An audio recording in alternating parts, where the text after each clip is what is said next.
एक बार फिर से स्वागत है बेटा आपका हमारे चैनल लेखांकन विद्यापीठ। कैसे हैं आप सभी? कमर कस के तैयारी में लगे हुए हो ना एग्जाम्स की? Very good. तो बेटा जैसे कि आप लोग जानते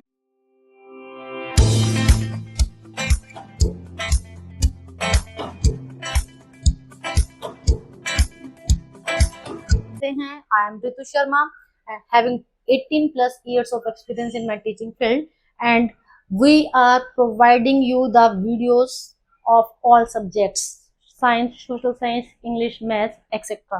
ठीक है। तो अब आपको क्या करना है बेटा, जल्दी से जल्दी आप लोगों को हमारे चैनल को सब्सक्राइब करना है। तो जैसे कि आप सभी जानते हैं, इससे पहले हम लोग अपना केमिस्ट्री का फर्स्ट चैप्टर जो था हमारा केमिकल इक्वेशन एंड रिएक्शन वो पढ़ चुके हैं। अब मैं आपके लिए लेकर आई हूँ केमिस्ट्री का second chapter, that is acid, basis and salt.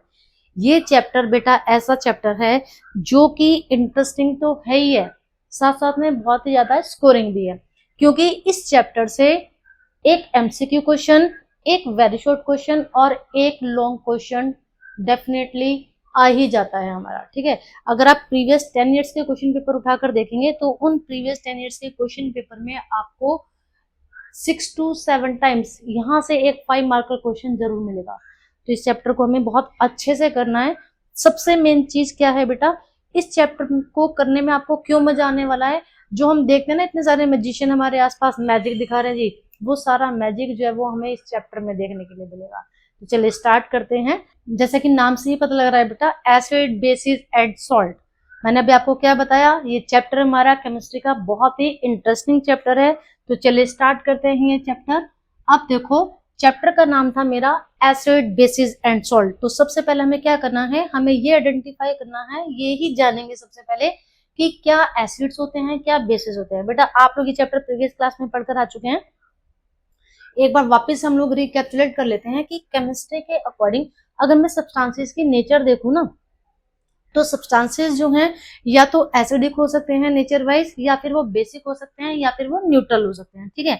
But अब अगर मेरे पास कई सारे सब्सटेंसेस रखे हुए हैं, मैं उसमें से कैसे आइडेंटिफाई करूंगी, क्योंकि अब बस ही बात है केमिस्ट्री की लैब में तो केमिकल्स हैं, तो केमिकल्स के साथ हम लोग बहुत ही क्या क्या लापरवाही के साथ तो काम में नहीं ला सकते जी, है ना, कि मैंने उठाकर जी कोई भी टेस्ट कर लिया या कोई भी ऐसा कर लिया। तो वहां पर हमें क्या करना है, बहुत ही केयरफुली कुछ टेस्ट करके हमें पता चलता है कि कौन से सब्सटेंसेस हमारे एसिड हैं, कौन से बेसिस हैं, कौन से सॉल्ट्स हैं। तो सबसे पहला है बेटा हमारा, दिस इज एसिड्स। ठीक है। एंड एसिड्स, यहाँ पर देखो कुछ पिक्चर्स लगा रखी हैं।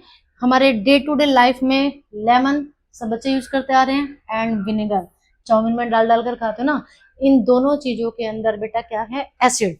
अब मुझे केवल टेस्ट करके कैसे पता लगा कि भाई इनके अंदर एसिड है, तो सबसे मेन स्पेशलिटी कि जो एसिड्स होते हैं ना बेटा, वो टेस्ट में सॉर होता है, खट्टे।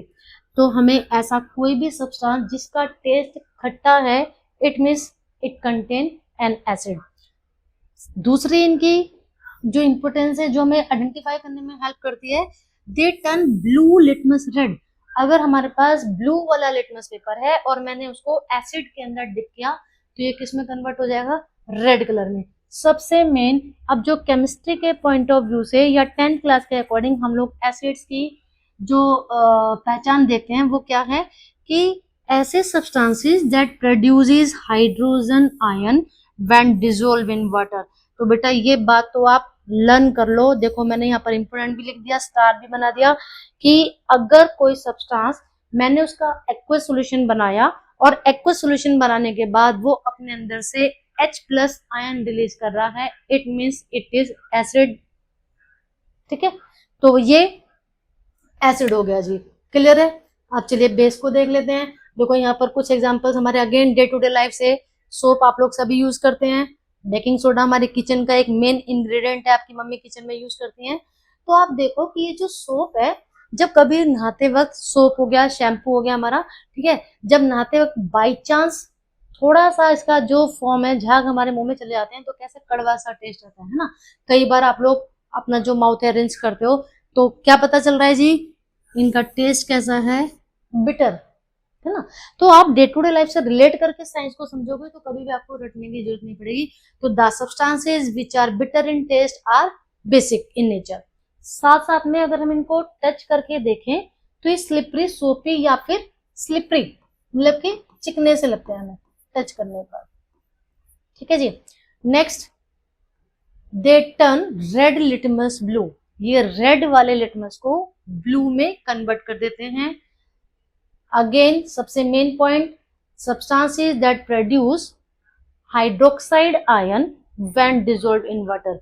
एसिड क्या कर रहे थे, H plus ion, hydrogen ion निकाल रहे थे, और ये क्या कर रहे हैं, OH आयन निकाल रहे हैं। तो this is the main identification of acids and bases in class 10। चले बेटा अब आगे करते हैं। नेक्स्ट, अब हमारा हेडिंग आ गई बेटा हमारी कि टाइप्स ऑफ एसिड। ऑब्वियस सी बात है, एसिड के बारे में बात कर रहे हैं तो क्या है जी, एसिड की हमें टाइप पता होनी चाहिए। अब ये जो एसिड्स हैं उनकी अकरिंग के अकॉर्डिंग, अकरिंग का मतलब कि हमने उन एसिड्स को कहां से ऑब्टेन किया है, उसके अकॉर्डिंग एसिड्स को बेटा दो कैटेगरी में डिवाइड किया गया है, नेचुरली अकरिंग एसिड्स और आगे हम पढ़ेंगे दूसरे टाइप का। तो नेचुरली अकरिंग एसिड्स जो है, ये देखो ये जो टेबल है ना, वेरी वेरी इंपोर्टेंट टेबल है, ये आपको लर्न करनी है। 2 मार्कर क्वेश्चन यहाँ से बनकर आता है बोर्ड के एग्जाम में। कैसे आता है बेटा वो क्वेश्चन, कि आप लोगों को कुछ सब्सटेंसेस के नेम दे दिए गए और उनके अंदर कौन सा एसिड प्रेजेंट है वो आपको बताना होगा। तो चलिए देख लेते हैं। अभी हमने पहले भी पढ़ा था पिक्चर में, मैंने चैप्टर की स्टार्टिंग में आपको बताया था विनेगर। ठीक है, विनेगर सबको पता है खट्टा होता है, इसके अंदर जो एसिड प्रेजेंट है that is acetic acid. Orange citric acid, tamarind tartaric acid, इमली सबने खाई है ना बचपन में बहुत ज्यादा इमली, तो टीटी याद कर लेना जी। ठीक है, टोमेटो ऑक्जेलिक एसिड, कि हम कल आने वाला जो कल है टोमारो टो। ठीक है, तो आप लोग जो है ना बेटा अपने आप से कोई भी स्कीम बना सकते हो इजीली लर्न करने के लिए। अगर आप ऐसे लर्न कर सकते हो जी, विनेगर के अंदर एसिटिक एसिड, टोमेटो के अंदर ऑक्जेलिक एसिड, या आप कोई भी कॉम्बिनेशन जो आपको लर्न करने में आसानी दे वो अपने आप ट्रिक बना सकते हो ना। नेक्स्ट, कर्ड, हमारी दही जो होता है बेटा हमारा, उसके अंदर होता है लैक्टिक एसिड। अब देखो हमने क्या पढ़ा था, हम लोगों ने ऑलरेडी ये पढ़ रखा है कि दूध के अंदर हमारा, सॉरी कर्ड के अंदर लैक्टोबैसिलस बैक्टीरिया प्रेजेंट है, तो वो भी लैक्टो, ये लैक्टिक एसिड, दोनों रिजेम्बलेंस दे रहे हैं एक दूसरे के साथ। Lemon citric acid, ant sting methanoic acid. अब आंट स्टिंग या फिर इसके जगह बी स्टिंग भी आ सकता है, मधुमक्खी का डंक या फिर चींटी का डंक। आप लोगों को मालूम है ना, जब चींटी या मधुमक्खी हमें काट लेती है तो हम लोगों को क्या होता है, स्किन में बहुत ज्यादा इरिटेशन होती है, साथ साथ में पेन होता है, बिकॉज वो क्या करते हैं, उनकी स्टिंग के अंदर ये मिथेनोइक एसिड है, तो उन्होंने उस एसिड को हमारी स्किन के अंदर इंजेक्ट कर दिया, जिसकी वजह से हम लोगों को इरिटेशन एंड पेन की फीलिंग आती है। इस मिथेनोइक एसिड का बेटा दूसरा नाम है हमारा फॉर्मिक एसिड। ठीक है जी। अब देखो ये सारी चीजें तो ऐसी हैं जो आप लोगों ने डे टू डे लाइफ में ऑब्जर्व की हैं, और 1 टाइम नहीं 100 टाइम से भी ज्यादा ऑब्जर्व कर रखी हैं। बट एक न्यू चीज, नेटल स्टिंग, एक्चुअल में ये कोई इंसेक्ट नहीं है बेटा, this is a plant, mountainous region में पाए जाने वाला एक प्लांट है। इसकी जो लीव होती है ना, उसमें थोड़ा सा उसका जो स्ट्रक्चर है कुछ इस तरीके का दिखता है कि उसमें ऐसे कॉर्नर में ऐसे स्पाइन स्पाइन से होते हैं। अब अगर आप यहाँ से मान लो जी कोई इंसान है इसके नियर बाई से पास होकर जा रहा है और बाई चांस एक्सीडेंटली इसकी जो लीव है उसको टच कर जाते हैं उसकी बॉडी में, तो ये अगेन वहां पर मिथेनोइक एसिड जो है इंजेक्ट कर देती है, तो सेम हम लोगों को पेन एंड इरिटेशन की फीलिंग आती है। तो ये जो एसिड है, कौन सा फ्रूट या किसी वेजिटेबल के अंदर या कौन सा सब्सटेंस के अंदर कौन सा एसिड प्रेजेंट है वो आपको लर्न करना है। अब ये देखो ये सारी चीजें हमें नेचर से मिली है, that's why these all acids are called naturally occurring acids. और सबसे मेन बात क्या होती है नेचुरली अकरिंग एसिड्स की, कि they are less corrosive. Corrosive मतलब कि इनका जो कोरोजिव नेचर है ना वो बहुत ही ज्यादा मिनिमम होता है, लेस कोरोजिव इन नेचर। ठीक है जी, समझ आ गया। तो अच्छे से आप लोगों को समझना है, साथ के साथ क्या करना है, अपनी नोटबुक में नोट डाउन करा करो। अब दूसरे तरीके के जो एसिड है बेटा, जिनको की साइंस की लेबोरेटरी में तैयार किया गया है, उनको या तो मिनरल एसिड या फिर मैनमेड एसिड बोला जाता है। वैसे तो क्या है, हमारे आसपास बहुत सारे मिनरल एसिड्स प्रेजेंट हैं, लेकिन बेसिकली हम लोग साइंस की लैब में जो 9th 10th 11th 12th class में जितने भी हम लोग केमिकल रिएक्शंस वगैरह कर रहे हैं, तो वहां पर बेसिकली हम इन 3 एसिड्स का इस्तेमाल करते हैं। तो अभी हम जैसे जैसे फर्दर क्लासेस में जाएंगे और ज्यादा फास्ट एक्सप्लेनेशन पढ़ते रहेंगे, ठीक है। तो फर्स्ट वाला जो एसिड है हमारा HCl। अब बताओ जरा ये HCl हमने कहाँ पढ़ा था? हम लोगों ने ये लाइफ प्रोसेस वाले चैप्टर में पढ़कर आए थे ना, कि जो हमारे स्टमक की इनर वाली लाइनिंग है वहां पर गैस्ट्रिक ग्लैंड प्रेजेंट थी और वो अपने अंदर से क्या निकाल रही थी? ये हाइड्रोक्लोरिक एसिड। ठीक है जी। Next one is sulphuric acid. और आपको बेटा इन सबके फॉर्मूलाज लर्न करने हैं। ऑब्वियस सी बात है, केमिस्ट्री है तो केमिस्ट्री तो बिना फॉर्मूलाज के इनकम्प्लीट है। Hydrochloric acid is HCl। Generally जब हम इसको लिखते हैं तो HCl, sulphuric acid H2SO4 and nitric acid is HNO3। These all acids are very corrosive in nature।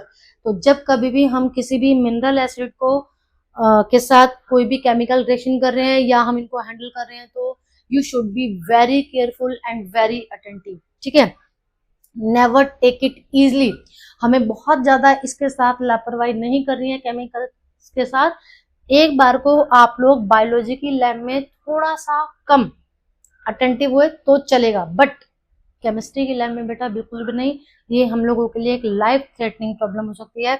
और आप लोगों के लिए एक जनरल नॉलेज का क्वेश्चन है कि ये जो मेरा सल्फ्यूरिक एसिड है ना बेटा, इसको किंग ऑफ केमिकल्स भी बोला जाता है।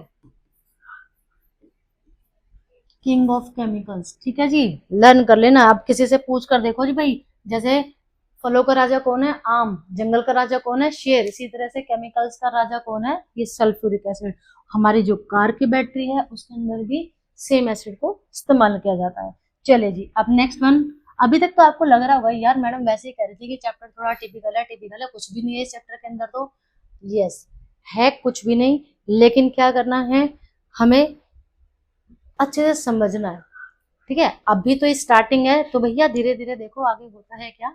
एकदम से अगर आपको स्टार्टिंग में ही उन्होंने टफ वाला दे दिया तो छोड़ के भाग जाओगे। तो इसलिए धीरे स्टेप बाय स्टेप जो है इसका जो कॉम्प्लिकेटेड वाला पार्ट है वो हम लोग आगे बढ़ेंगे। चलो, अब ये न्यू वर्ड एक आ गया बेटा, इंडिकेटर। तो आप पूछोगे या मैडम इंडिकेटर क्या चीज है? इंडिकेटर, इसको एसिड बेस इंडिकेटर भी बोला जाता है और नॉर्मली इंडिकेटर भी बोला जाता है। इंडिकेट वर्ड का मतलब क्या है? भाई मैं तुम्हें इंडिकेट कर दूं कि नहीं इधर नहीं जाना, इधर जाना है। इट मीन्स जब कोई मुझे किसी चीज के बारे में इंफॉर्म कर रहा है तो वो होता है इंडिकेट करना। तो वही सब्सटेंसेस हो गए मेरे indicator. The substances which inform us about the chemical nature of substances is called an indicator, that is acids and bases indicator. In indicator को एसिड बेस इंडिकेटर भी बोला जाता है, बिकॉज ये हमें क्या बता रहे हैं कि ये खुद भी सब्सटेंस है, लेकिन अब ये हमारी हेल्प कैसे करेंगे। सपोज कि मेरे पास ये 2 टेस्ट ट्यूब है बेटा, ठीक है। अब इन दोनों टेस्ट ट्यूब में, मेरी जरा ड्राइंग पे मत जाना आप लोग, ठीक है, क्योंकि मैं यहाँ पे रफली ड्रॉ कर रही हूँ। अब मेरे पास ये A और B 2 टेस्ट ट्यूब है, दोनों के अंदर मैंने कोई लिक्विड लिया हुआ है, बट एक एसिड है और एक बेस है, दोनों ही कलरलेस है। अब मैंने आपको बोला जी आप मुझे आइडेंटिफाई करके बताओ कि which one is acidic and which one is basic. छोटी क्लास में बेटा हमने क्या पढ़ा था कि हम लोग क्या करें भैया, टेस्ट कर लें, अगर जो चीजें खट्टी हैं तो वो हो गई मेरी एसिडिक और जो कड़वी है वो हो गया बेसिक। बट अभी जैसे हमने पढ़ा mineral acids are so much corrosive in nature, तो हम सारे एसिड्स को तो क्या नहीं कर सकते, टेस्ट नहीं कर सकते। तो ये वाला जो हमारा टेस्ट है, टेस्ट करने वाला, ये रिलायबल नहीं है, ठीक है। और ये हम सबके साथ रिलायबल तो है, मतलब कि ये हमारे लिए सेफ नहीं है। हम किसी भी एसिड के साथ इसको मुंह उठाकर नहीं कर सकते, तो हमें क्या करना पड़ेगा जी। हाँ, अगर टीचर ने परमिशन दे दी है तो हम उसको टेस्ट कर सकते हैं, लेकिन अब मुझे केमिस्ट्री में तो यार पता करना ही करना है। दोनों ये लिक्विड मेरे कलरलेस हैं, तो मुझे इनको आइडेंटिफाई करने में हेल्प करने वाले जो सब्सटेंसेस हैं उनका नाम है इंडिकेटर। जिसकी डिफाइन जो है वो लर्न कर लेना, the substances which inform us about the chemical nature, that is acidic or basic, about the given sample are known as indicators। अब ये जो इंडिकेटर है ना बेटा, अगेन कि ये हमें कहाँ से मिले या किस तरह से ये काम करते हैं, उसके अकॉर्डिंग ये 2 तरीके के हैं। पहला है हमारा नेचुरल इंडिकेटर, और नेचुरल इंडिकेटर का ही अगेन ये सेकंड पार्ट है हमारा, जिसको नाम दिया गया है ऑल्फैक्टरी इंडिकेटर, ठीक है। और सेकंड है मेरा सिंथेटिक इंडिकेटर। तो नेचुरल इंडिकेटर, हमारी बुक में बहुत सारे नेचुरल इंडिकेटर्स के एग्जांपल है, आप लोगों ने 7th क्लास में सेम चैप्टर पढ़ा था। 3 मेन नेचुरल इंडिकेटर के नाम मैंने यहाँ पर मेंशन किए हैं। नंबर 1 इज टर्मरिक, सबको मालूम है ना, टर्मरिक हल्दी। और नेचुरल इंडिकेटर में टर्मरिक को यूनिवर्सल नेचुरल इंडिकेटर के फॉर्म में भी काउंट किया जाता है, क्लियर। क्योंकि अगर मैं इसका मेडिकल पॉइंट ऑफ व्यू देखूं तो ये एंटीसेप्टिक है, ठीक है, और हर कंट्री में पाई जाती है जनरली टर्मरिक। तो ऐसा नहीं है जी इंडिया में ही पाई जा रही है, आप कनाडा में चले जाओ, आप लोग अमेरिका में चले जाओ, तो you can found turmeric easily. That's why it is also known as universal natural indicator. This is litmus paper. And the third one is hibiscus extract. Hibiscus बेटा चाइना रोज का जो फ्लावर होता है उसका एक्सट्रैक्ट, ओके। तो अब यहाँ पर हमें क्या करना है, तो चाइना रोज का एक्सट्रैक्ट जो है, ये तीनों हो गए हमारे नेचुरल इंडिकेटर के एग्जांपल। अब यहाँ पर देखो कुछ चीजें जो हैं वो नेचुरल हैं, जैसे कि क्लोव ऑयल, अनियन हो गया हमारा, और vanilla essence, but this is not natural क्योंकि इसको जो है एसेंस को तैयार किया गया। चलिए next one, phenolphthalein and methyl orange.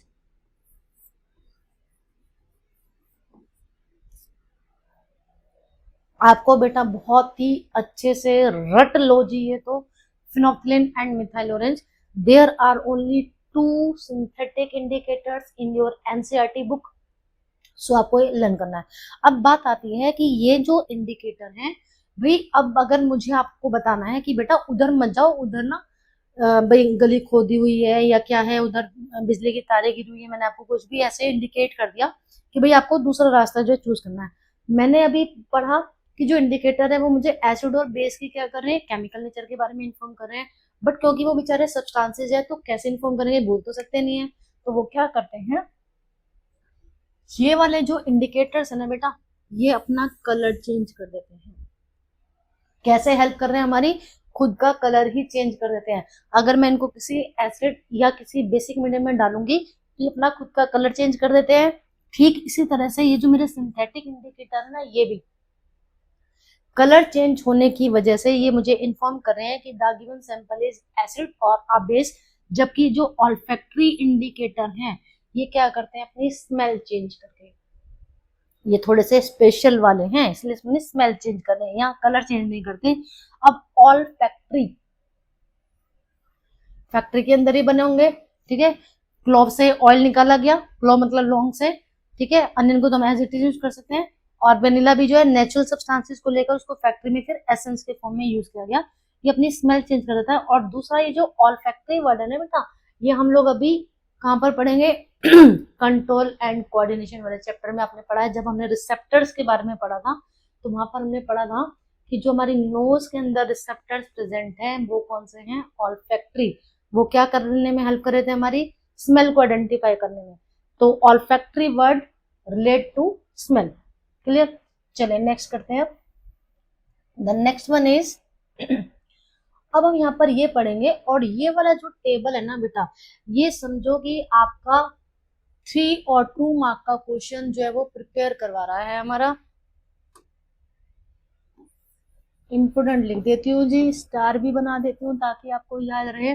अब हम क्या करेंगे, जैसे कि मैंने आपको बताया कि जो इंडिकेटर्स हैं वो अपना कलर चेंज करके हमारी हेल्प कर रहे हैं, तो पहले हमें इनका खुद का कलर भी पता होना चाहिए। टर्मरिक सब बच्चों ने देखी है, टर्मरिक का खुद का कलर है बेटा येलो। अब अगर मैंने इसको suppose again I have 2 test tubes which contain acid and base respectively, एक के अंदर एसिड है एक के अंदर बेस है, ठीक है। तो मैं ये क्या करूंगी, मेरे पास है टर्मरिक, मैंने क्या किया, जो टर्मरिक है वो एसिड के अंदर तो कोई कलर नहीं देती, एसिड के अंदर मतलब उसका कोई कलर नहीं आता, येलो येलो में ही रहता है, बट जैसे ही वो बेस के कांटेक्ट में आएगा वहां पे रेडिश ब्राउन कलर आ जाता है। जो ये पेन मैं यूज करी ना ये देखो टोमेटो रेड भी नहीं है, कुछ ऐसा सा जो कलर है वो आ जाता है हमारा। जैसे कि आप लोग क्या करो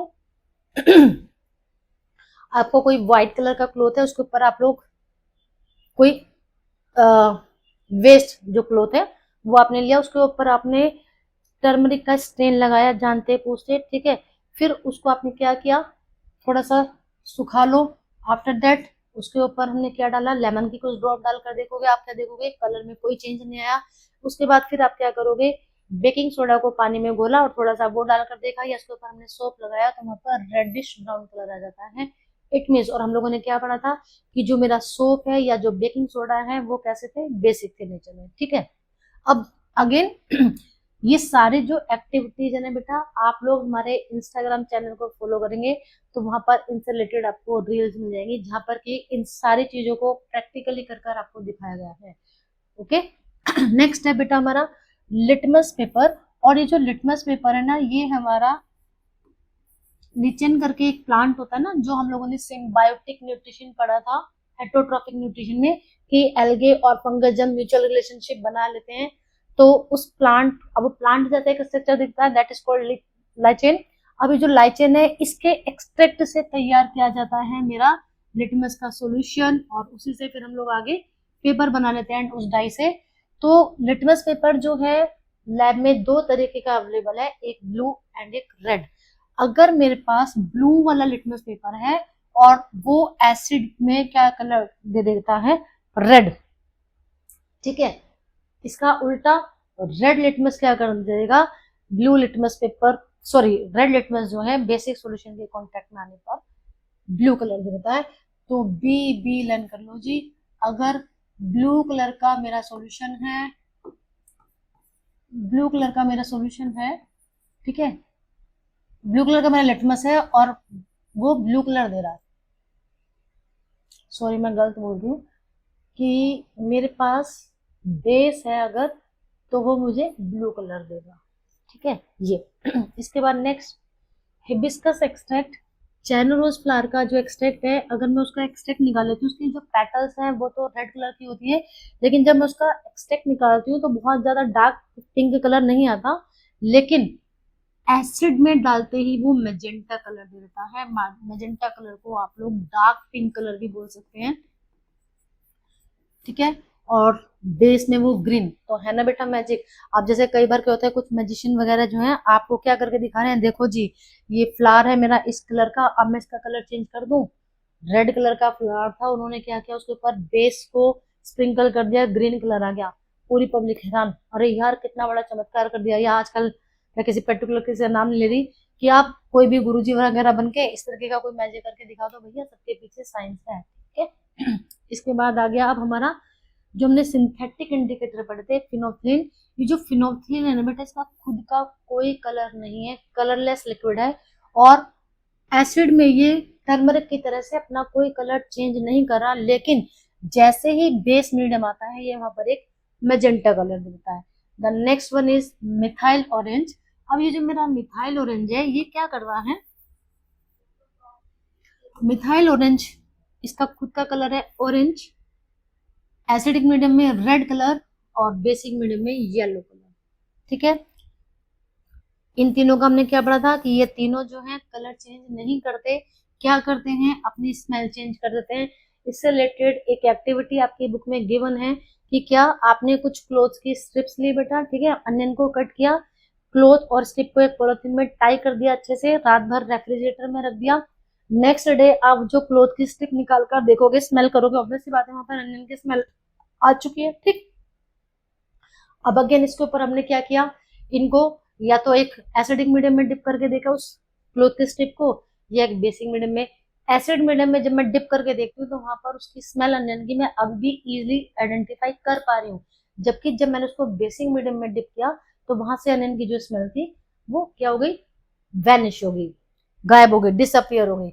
इट मीन्स तो अनियन वाले केस मैंने बता दिया। सेम क्लोव ऑयल और वनीला एसेंस, ये तीनों के तीनों क्या करते हैं, एसिडिक मीडियम में इनकी स्मेल जो कि त्यों बनी रहती है जबकि बेसिक मीडियम में आते ही इनकी स्मेल जो है वो चेंज हो जाती है। अब चलो उस एक्टिविटी को भी छोड़ दो बेटा, मैं आपको डे टू डे लाइफ से रिलेट करके बता रही हूँ।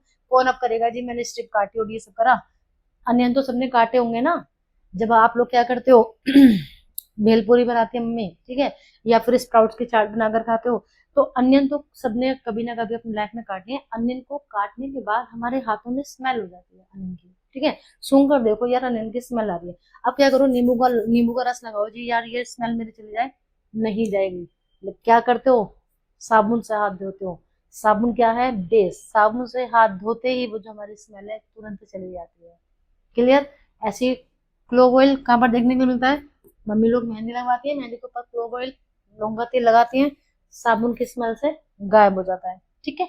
वनीला एसेंस, वनीला फ्लेवर वाली आइसक्रीम खा रहे हो जी, कपड़ों के ऊपर गिर गई, उसमें से स्मेल कहाँ से जाएगी हमारी, साबुन लगाने के बाद, ठीक है। तो आई होप आपको समझ में आ गया होगा। बार बार बेटा मैं एक ही बात बोलती हूँ कि आपको रटने की जरूरत नहीं है, चीजों को जितना ज्यादा से ज्यादा हो सकता है आप अपने डे टू डे लाइफ से रिलेट करके समझिए, आप कभी भी भूलेंगे नहीं। थ्रू आउट द लाइफ आपको ये चीजें जो है वो लर्न रहने वाली हैं। अब हम नेक्स्ट क्या पढ़ेंगे, chemical properties of acids and bases. Clear है। अभी तक हमने जो पढ़ा एक तरीके का वो इंट्रो था बेटा हमारा। अब चैप्टर का थोड़ा मेन कंटेंट जो है वो यहाँ से स्टार्ट होता है। वो क्या, क्योंकि केमिस्ट्री पढ़ रहे हैं तो वैसी बात है केमिकल नेचर तो पढ़नी पड़ेगी या केमिकल प्रॉपर्टीज तो पढ़नी ही पड़ेंगी। तो केमिकल प्रॉपर्टीज या chemical reaction of acid and bases. अब हम क्या करेंगे, केमिकल प्रॉपर्टीज को पढ़ने के लिए मेरी जो केमिकल प्रॉपर्टी है वो पहली है, मैं एसिड्स की या बेसिस की क्या करवा कर देखूं जी, मेटल के साथ रिएक्शन करवा कर देखूं। मैंने आपको फर्स्ट चैप्टर में भी ये बात बताई थी कि किसी भी सब्सटेंस की दो प्रॉपर्टी हैं, फिजिकल प्रॉपर्टी और केमिकल प्रॉपर्टी। तो केमिकल प्रॉपर्टी में क्या, कैसे मुझे पता चलता है, मैं उस सब्सटेंस की किसी अनदर सब्सटेंस के साथ रिएक्शन करवा कर देखूं जी कि वहां पर क्या रिएक्शन हो रही है, तो वो हो जाएगी उसकी केमिकल प्रॉपर्टी। अब इस केमिकल प्रॉपर्टी को पढ़ने के लिए देखो आपकी बुक में ना एक ये एक्टिविटी दे रखी है, और सेम एक्टिविटी हमने क्या की थी बेटा, फर्स्ट चैप्टर में पढ़ी थी, डिकम्पोजिशन रिएक्शन जब पढ़ी थी। क्या किया था हमने, एक टेस्ट ट्यूब ली, उसके अंदर हमने जिंक मेटल के कुछ ग्रेन्यूल्स डाले, ऊपर से हाइड्रोक्लोरिक एसिड जो है वो डाला, तो हमने क्या देखा था कि वहां पर गैस रिलीज हुई जिसकी वजह से ये एक्सोथर्मिक रिएक्शन है। गैस कौन सी थी, हाइड्रोजन गैस। हमने डिलीवरी ट्यूब लगाकर इस गैस को यहाँ सोप सॉल्यूशन में पास किया था, और जब इसके पास हम लोग बर्निंग कैंडल लेकर आए थे तो क्या हुआ था, वहां पर एक पॉप का साउंड सुनाई दिया था। करी तो नहीं वाली एक्टिविटी। तो देखो मैंने पहले ही बोला था कि सारे चैप्टर एक दूसरे से इंटरकनेक्टेड है। अभी हम क्योंकि एसिड के बारे में पढ़ रहे हैं तो हमारे पास क्या कंक्लूजन निकल कर आया कि when ever any acid react with a metal it produce a salt and hydrogen gas. अब ये बात आपको दिमाग में रखनी है कि हाइड्रोजन गैस रिलीज हुई है। तो यहाँ से क्वेश्चन बेटा एमसीक्यू फॉर्म में भी आ सकता है, 1 मार्कर क्वेश्चन भी आ सकता है कि name the gas which is liberated when an acid react with a metal. अब देखो हाइड्रोक्लोरिक एसिड लिया मैंने, यहाँ पर जिंक लिया, जिंक क्लोराइड बन गया और हाइड्रोजन गैस। अब आप मुझे बताएंगे कि क्या ये रिएक्शन मेरी बैलेंस्ड है, ये रिएक्शन मेरी बैलेंस नहीं है, ठीक है। तो केमिस्ट्री में लास्ट टाइम भी बताया था, एक बार दोबारा से बता रही हूँ कि जब कभी भी आप कोई केमिकल रिएक्शन लिखते हो you have to balance it. यहाँ पर अब क्लोरीन है मेरी 2, इधर क्लोरीन है 1, तो मैं यहाँ पर क्या लगा दूंगी जी, लगा दिया मैंने 2। अब देखो दोबारा चेक करते हैं, हाइड्रोजन 2, हाइड्रोजन 2, क्लोरीन 2, क्लोरीन 2। अब now this reaction is balance, ठीक है। तो यहाँ पर आपको ये जो वर्ड इक्वेशन है ना दे रखिए बेटा, ये सारी वर्ड इक्वेशन जब आप अपने नोट्स मतलब कि बनाओगे यहाँ से देखकर, तो देखो मैंने इसको हाईलाइट किया है। अगर 1% आपको, वैसे तो केमिकल फॉर्मूलाज लर्न करने ही करने, 1% अगर नहीं याद रहता वर्ड इक्वेशन लिख दो जी, ठीक है। तो कुछ ना कुछ मार्क्स तो आपको एग्जामिनर जरूर देकर ही जाएंगे। इसके बाद बात आगे देखो, यहाँ पर अभी हमने क्या पढ़ा कि अगर कोई एसिड मेटल के साथ रिएक्शन कर रहा है तो वो हाइड्रोजन गैस निकालता है। अब भैया बेस के बारे में क्या है, आपने तो ऊपर हेडिंग डाली थी जी मैडम कि रिएक्शन ऑफ एसिड और बेस। तो भैया ये बात है क्या कि जैसे ये एसिड था इसी तरह से अगर मैं किसी बेस की भी किसी मेटल के साथ रिएक्शन करवाऊं तो रिजल्ट मेरे सेम आएंगे। क्या आएगा जी बेटा, सॉल्ट बन जाएगा प्लस हाइड्रोजन गैस निकल जाएगी। अब देखो जी सबसे स्ट्रॉन्गेस्ट मेरा बेस है NaOH, ठीक है। इसके साथ मैंने अगेन जिंक मेटल ली जो एसिड के साथ ली थी। अब मेरे पास ये जो सब्सटेंस बन गया this is sodium zincate, sodium zincate. अब बहुत सारे बच्चे सोडियम जिंकेट का फॉर्मूला जो है वो गलत कर आ जाते हैं। कैसे याद कर लो जी सोडियम जिंकेट, ये वैसे हम इसको Na पढ़ते हैं, अगर आप इसको यहाँ पर ये पढ़ो नाटू, ठीक है, नाटू जेड नाटू, नाटू जेड नाटू, ठीक है, ZnO2 सॉरी, नाटू ZnO2 ऐसे लर्न कर लो, इजी हो जाएगा। अब देखो ट्रिक तो आपको खुद से बैठानी पड़ेगी कि भैया मुझे कैसे याद करना है। कुल मिला के बात क्या बनी कि अगर कोई एसिड या कोई बेस किसी मेटल के साथ रिएक्शन कर रहे हैं तो एक तो रिलेटेड कोरस्पॉन्डिंग मेटेलिक सॉल्ट बनेगा प्लस साथ साथ में हाइड्रोजन गैस निकल जाएगी। चले जी बहुत अच्छे। अब नेक्स्ट करते हैं हम लोग, नेक्स्ट केमिकल प्रॉपर्टीज है हमारी क्या, सेकंड नंबर की, कि metal carbonate reacting with the acid, मतलब कि अगर कोई मेरा एसिड मेटल के कार्बोनेट के साथ रिएक्शन करे तो क्या होगा, या फिर मेटल कार्बोनेट और यहाँ स्लाइड में लिखना भूल गई हूँ बेटा हाइड्रोजन कार्बोनेट, मतलब कि एक बार मेटल का कार्बोनेट और मेटल का हाइड्रोजन कार्बोनेट लेकर अगर हम रिएक्शन करवाएं तो क्या बनेगा जी। अगेन फिर यहाँ पर एक एक्टिविटी है, जितनी भी एक्टिविटीज हैं उनमें आपको स्टेप्स रटने की बजाय क्या पता होना चाहिए कि बेसिकली हमारा एम क्या था, ठीक है। प्रोसीजर पता तो करना है लेकिन प्रोसीजर पे आपको ज्यादा टाइम नहीं वेस्ट करना, क्योंकि बेसिकली मैंने क्या क्या किया तो मुझे अपना आप ही स्टेप्स लिखने आ जाएंगे और आपको कंक्लूजन पता होना चाहिए।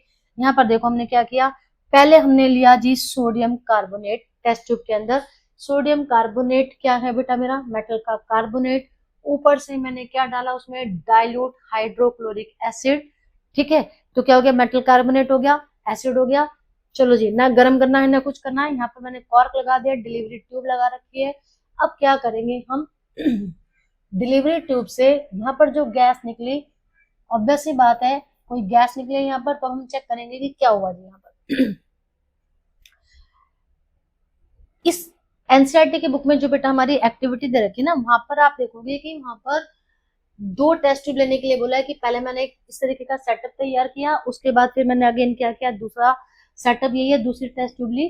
तो पहले टेस्ट ट्यूब में मैंने लिया था मेटल कार्बोनेट, उसके अंदर एसिड डाला। दूसरे वाले टेस्ट ट्यूब में मैंने लिया मेटल हाइड्रोजन कार्बोनेट और अगेन फिर मैंने उसके अंदर एसिड डाला।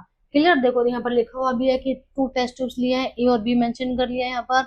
0.5 ग्राम सोडियम कार्बोनेट लिया टेस्ट ट्यूब ए में और 0 सेम अमाउंट ही मैंने sodium carbonate sodium hydrogen carbonate ले लिया दूसरे वाले टेस्ट ट्यूब में। दोनों के अंदर सेम अमाउंट का डाइल्यूट हाइड्रोक्लोरिक एसिड डाला, ठीक है। अब हम क्या देखते हैं, ऑब्वियस सी बात है जैसे ही आपने मेटल कार्बोनेट के साथ एसिड को डाला तुरंत ही वहां पर बबल्स निकलने स्टार्ट हो गए। ये जो बबल्स है ये हमें क्या इंडिकेट कर रहे हैं कि गैस इज रिलीज। इस गैस को मैंने डिलीवरी ट्यूब के थ्रू पार करवाया और यहाँ मेरे पास पहले से मैंने फ्रेशली प्रिपेयर लाइम वाटर लिया है, इस गैस को मैंने यहाँ पर पार करवाया। तो मैं क्या देखती हूँ, ये जो मेरा लाइम वाटर था ना वो मिल्की हो गया। अरे यार ये तो कहीं पर पड़ा हुआ से लग रहा है, कहाँ पड़ा था, फर्स्ट चैप्टर में, है ना। और मैंने आपको बताया भी था कि ये कार्बन डाइऑक्साइड का कंफर्मेटरी टेस्ट है। अगर कोई भी गैस लाइम वाटर को मिल्की बना रही है इसका मतलब वो गैस कौन सी है जी, कार्बन डाइऑक्साइड। तो एक नाम तो फिक्स हो गया कि अगर मेटल कार्बोनेट के साथ एसिड रिएक्ट कर रहे हैं तो क्या बन जाएगी वहां पर कार्बन डाइऑक्साइड गैस। तो निकली मेटलिक सॉल्ट निकला, साथ साथ में वाटर। ये देखो रिएक्शन दे रखी है। टेस्ट ट्यूब ए में मैंने मेटल कार्बोनेट लिया, एसिड डाला, ठीक है, NaCl H2O और कार्बन डाइऑक्साइड। दूसरे वाले टेस्ट में सेम रिजल्ट आएगा मेरा, मेटल कार्बोनेट लिया मैंने, एसिड डाला, सॉल्ट बना, ये बना। अब प्लस कार्बन डाइऑक्साइड तो यहाँ पर भी बनेगी, ठीक है। अब क्या हुआ बेटा, ये जो मेरी कार्बन डाइऑक्साइड थी जब मैंने इसको फ्रेशली प्रिपेयर्ड लाइम वाटर में डाला, this is freshly prepared lime water already known as slaked lime, ठीक है। कार्बन डाइऑक्साइड डाली तो ये डार्क मिल्की हो जाता है due to the formation of calcium carbonate. Clear. साथ साथ में H2O। अब यहाँ पर क्या बात आती है कि भाई मैंने यहाँ पर लाइम वाटर डार्क मिल्क हो गया, लेकिन अगर मैं यहाँ से जो कार्बन डाइऑक्साइड निकल रही है ना उसको पास ऑन करवाते जा रही हूँ, करवाती जा रही हूँ, करवाती जा रही हूँ। हम लोगों ने एक प्रोवर्ब क्या पढ़ रखी है, everything sorry excess of everything is bad, है ना। भाई अति तो हर चीज की बुरी है, अति का भला ना बोलना, अति की भली ना चुप। अगर कोई बच्चा बिल्कुल चुप है जी, कोई रिएक्शन ही नहीं देता यार, वो भी गलत है। और कोई मैडम को पढ़ाने नहीं दे रहा है चैप्टर, बोले जा रहा है बोले जा रहा है बोले जा रहा है, तो यार मैडम उससे भी इरिटेट हो जाएंगे। क्लियर है ना। तो इसलिए हमें क्या करना है जी, हमेशा लिमिट में रहना चाहिए। अब यहाँ पर देखो, एक्सेस अमाउंट में अगर हमने कार्बन डाइऑक्साइड पास करवा दी, और ये क्वेश्चन बोर्ड के एग्जाम में कई बार आया हुआ है, वेरी इंपॉर्टेंट है जी, वेरी इंपॉर्टेंट क्वेश्चन है। क्या ये क्वेश्चन आता है कि what happens when carbon dioxide is passed over freshly prepared lime water. तो हम लिखेंगे the lime water turns milky. Why this is happen, because calcium carbonate is made. यहाँ पर कैल्शियम कार्बोनेट बन गया, due to the formation of calcium carbonate it turns milky. But अब again question क्या पूछेगा, what happens when we pass excess amount of carbon dioxide. जब हम excess amount में कार्बन डाइऑक्साइड पास करवा देते हैं तो क्या होता है बेटा, हमारा जो व्हाइट कलर था ना वो डिसअपियर हो जाता है। अगेन दोबारा से एक मैजिक हो गया जी, व्हाइट कलर ला के दिखाया मैंने, अब मैं इस व्हाइट कलर को गायब कर दूं तो मैं एक्सेस अमाउंट में मैंने क्या करा, कार्बन डाइऑक्साइड पास करवा दी। एक्चुअल में हुआ क्या, जब मैंने एक्सेस अमाउंट में कार्बन डाइऑक्साइड पास करवाई तो वहां पर बन गया जी मेरा कैल्शियम हाइड्रोजन कार्बोनेट, जो कि एक सोल्यूबल सब्सटेंस है, जबकि कैल्शियम कार्बोनेट था इनसोल्यूबल। ठीक है, अब इनसोल्यूबल है था ये, और ये बन गया सोल्यूबल। सोल्यूबल है तो वो डिसोल्व हो गया जी हमारा, और जिसकी वजह से जो सॉल्यूशन है वो मुझे कैसा नजर आएगा, कलरलेस। तो आई होप बेटा आपको समझ में आया होगा इतना सब। तो हम क्या करेंगे बेटा आज के लिए, अभी आप इसको पहले रिवाइज कर लीजिए, अब बाकी का टॉपिक जो है वो फिर हम करते हैं नेक्स्ट वीडियो में।